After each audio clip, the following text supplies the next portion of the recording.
बेताल की प्रारंभिक कहानी।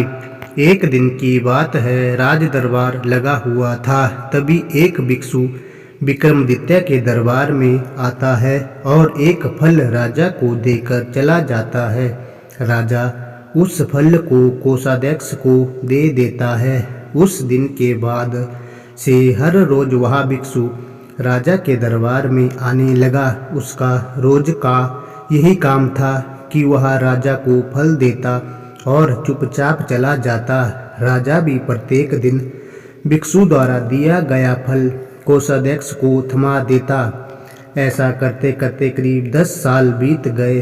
एक दिन जब भिक्षु फिर राजा के दरबार में आकर फल देता है तो इस बार राजा फल कोषाध्यक्ष को ना देकर वहाँ मौजूद एक पालतू बंदर के बच्चे को दे देते हैं। यह बंदर किसी सुरक्षाकर्मी का था जो छूटकर अचानक राजा के पास आ जाता है। बंदर जब उस फल को खाने के लिए तोड़ता है तो उस फल के बीच से एक बहुमूल्य रत्न निकलता है। उस रत्न की चमक को देख राजा दरबार में मौजूद सभी लोग हैरत में पड़ जाते हैं। राजा भी यह नज़ारा देख आश्चर्य में पड़ जाता है। राजा कोषाध्यक्ष को इससे पूर्व भिक्षु द्वारा दिए गए सभी फलों के बारे में पूछता है।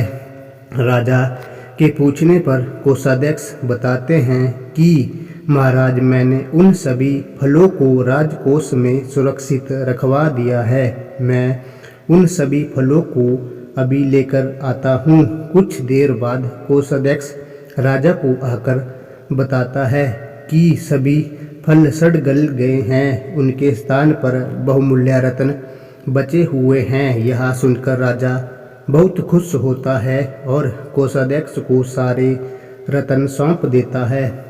अगली बार भिक्षु फल लेकर दोबारा विक्रमादित्य के दरबार पहुंचता है तो राजा कहते हैं, भिक्षु, मैं आपका फल तब तक ग्रहण नहीं करूंगा जब तक आप यह नहीं बताते कि हर दिन आप इतनी बहुमूल्य भेंट मुझे क्यों अर्पित करते हैं। राजा की यह बात सुन भिक्षु उन्हें एकांत स्थान पर चलने को कहता है।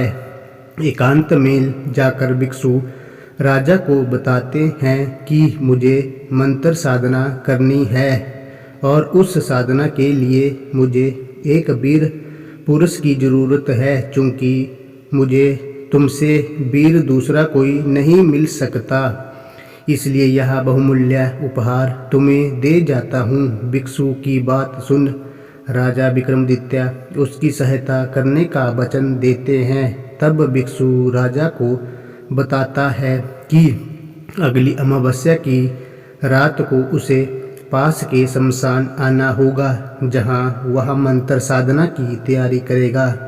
इतना कहकर भिक्षु वहां से चला जाता है। अमावस्या का दिन आते ही राजा को भिक्षु की बात याद आती है और वह वचन के अनुसार शमशान पहुंच जाते हैं। राजा को देख भिक्षु बहुत प्रसन्न होता है। भिक्षु कहता है, हे राजन, तुम यहाँ आए, मैं बहुत खुश हुआ कि तुम्हें तुम्हारा वचन याद रहा। अब यहाँ से पूर्व की दिशा में जाओ, वहाँ एक महाशमशान मिलेगा।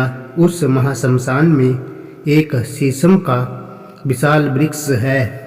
उस वृक्ष पर एक मुर्दा लटका हुआ है। उस मुर्दे को तुम्हें मेरे पास लेकर आना है। भिक्षु की बात सुनकर राजा सीधे उस मुर्दे को लाने चल देता है। महाशमशान में पहुंचने के बाद राजा को एक विशाल शीशम के पेड़ पर एक मुर्दा लटका हुआ दिखाई देता है। राजा अपनी तलवार खींचता है और पेड़ से बंधी डोर को काट देता है। डोर कटते ही मुर्दा जमीन पर आ गिरता है और जोर जोर से चीखने की आवाज़ आती है। दर्द भरी चीख सुनकर राजा को लगता है कि शायद यह मुर्दा नहीं बल्कि कोई जिंदा इंसान है। थोड़ी देर बाद जब मुर्दा तेजी से हंसने लगता है और फिर पेड़ पर जाकर लटक जाता है तो विक्रम समझ जाता है कि इस मुर्दे पर बेताल चढ़ा है। काफ़ी कोशिश के बाद विक्रम बेताल को पेड़ से उतार अपने कंधे पर टांग लेते हैं।